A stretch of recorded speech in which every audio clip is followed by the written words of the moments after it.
श्री रामकृष्ण वचनामृत परिच्छेद 13.7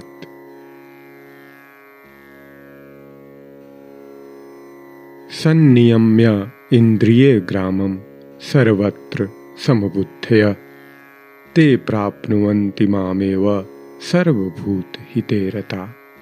गीता 12:4।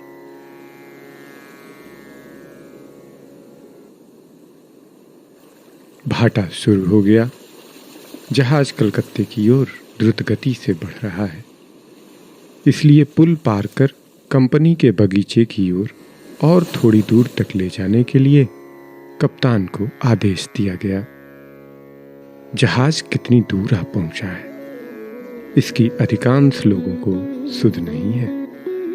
वे मग्न होकर श्री रामकृष्ण की बातें सुन रहे हैं। समय कैसे चला जा रहा है, इसका होश नहीं है। अब मुरमुरे और नारियल के टुकड़े बांटे गए।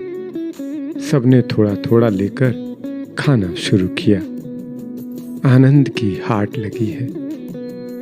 केशव ने मुरमुरे आदि लाने की व्यवस्था की थी।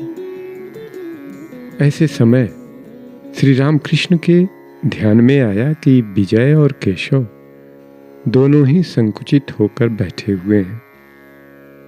तब जिस प्रकार दो नादान बच्चों में झगड़ा हो जाने पर कोई बड़ा व्यक्ति समझौता करा देता है, उसी प्रकार श्री रामकृष्ण उन दोनों के बीच समझौता कराने लगे। सर्वभूत हिते रता। श्री रामकृष्ण केशव के प्रति, अजी ये विजय आए हैं। तुम लोगों का झगड़ा विवाद मानो शिव और राम की लड़ाई है। राम के गुरु शिव हैं।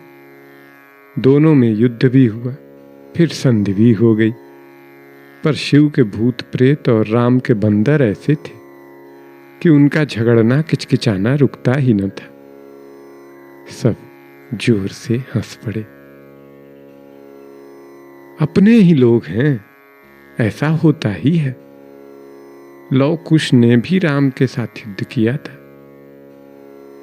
फिर जानते हो ना, माँ और बेटी अलग से मंगलवार का व्रत रखती हैं। मानो माँ का मंगल और बेटी का मंगल अलग अलग है, परंतु वास्तव में तो माँ के मंगल से बेटी का मंगल होता है और बेटी के मंगल से माँ का। इसी तरह तुम में से एक के एक समाज है। अब दूसरे को भी एक चाहिए।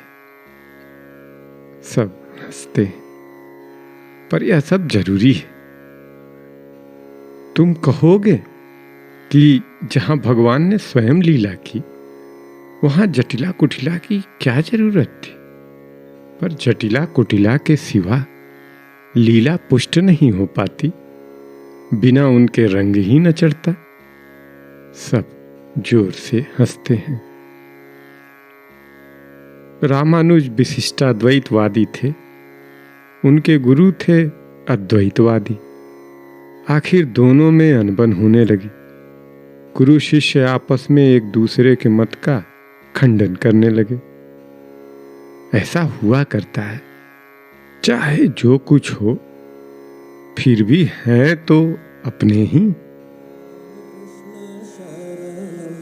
राम कृष्ण शरणं शरण्ये, राम कृष्ण शरणं, राम कृष्ण शरणं।